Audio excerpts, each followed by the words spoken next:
Today we've got Milos, aka Mate, lead singer of the rock band BaYaT from Novi Sad, Serbia, and Milos Mihajlovic, the producer here at BaYaT Studios in Belgrade. So, first of all, I'd like to ask, as we're all aware, last year and start of this year has probably been the most challenging year since probably the Second World War. How have you coped? But honestly, I'm still processing that 2020 year, and as far as I'm concerned, it never happened. I mean, that's the worst nightmare for every musician, and further than that, for all civilization. I mean, so many things gone wrong, and I will remember it as a first year in my life since I'm conscious being that I never sang less in history. So for me, that's a nightmare, and I wouldn't give too much attention to it. It's just wrong and should never happen again. What about you, Milos? I mean, obviously you're in a different area of the music, you're producing it. How was last year for you? I don't know, I had a lot of time to think about last year, about everything what happened, because I'm also a live sound engineer, front of house, mixing engineer, and work with a band, with touring band. Since I had no gigs last year, I had a lot of time to rewire some things in my head, you know, and to find what's the most important thing for me. Is it studio or is it live? I think I did it pretty well. Last year was pretty challenging. Okay, I mean, we're going to get onto this subject pretty early, I think, and one thing that has emerged from 2020, and that has been the live streaming. BaYaT, I believe, has pretty much kept away from it. Why is that? It's pretty simple. I mean, the whole point of rock and roll music and messages, especially messages we are trying to put out there through our music and through our energy, are dependable of crowd, of people, of emotions. I don't think that you can replace festivals, live concerts. I don't think you can replace that with online streams when everyone's at the comfort of their homes. The band is playing to the empty hall, or to a wall or a camera. I mean, that's a good way to maybe bypass some time or try something new, but I don't think that's a good thing.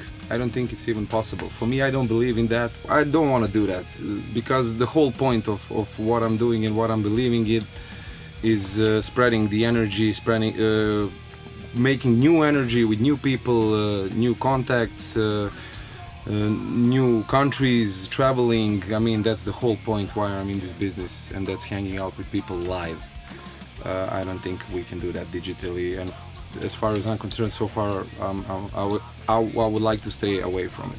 Do you think, I mean, for both of you here, do you think that if it carries on, that live music is running a risk of becoming extinct? Or do you think it will come back with a bang?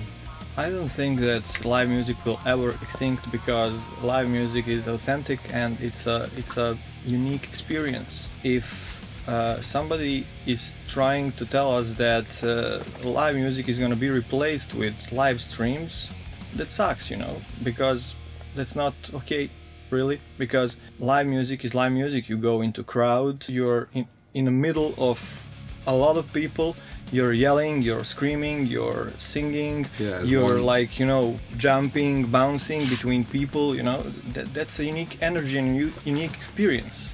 And live stream cannot do that, you know. You cannot experience music the right way at your home. When I look back, I mean, I was saying earlier that when I look back as a child and childhood memories and growing up, a lot of my memories are actually from gigs. Yeah. They're from waiting 12 hours to get into Wembley Stadium to watch a gig.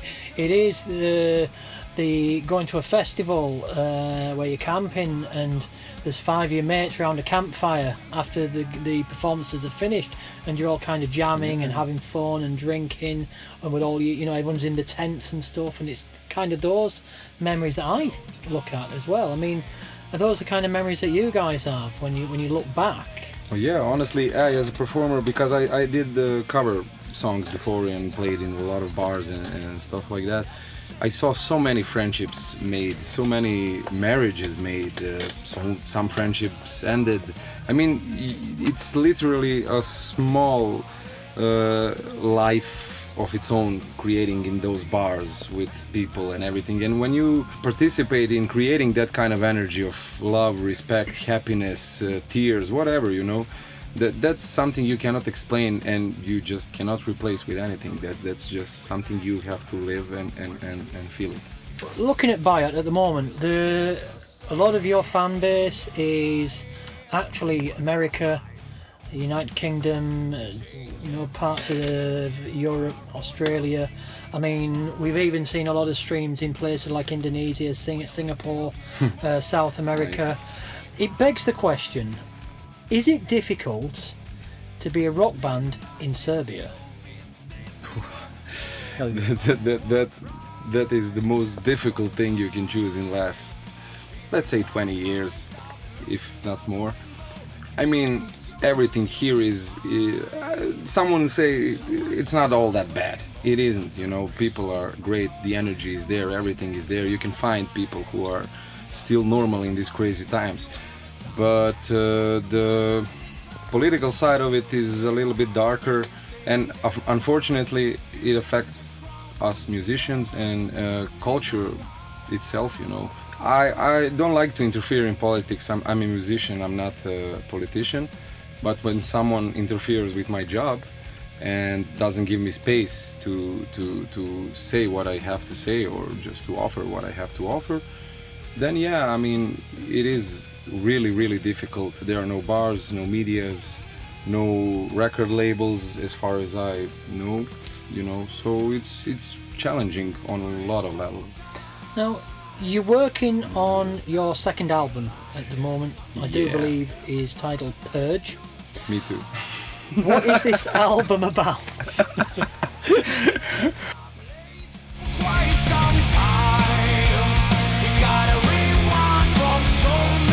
Subscribe to their channel, share their videos, like them, make a comments and suggest them to your friends, because you will do a lot of things for them and they will appreciate it.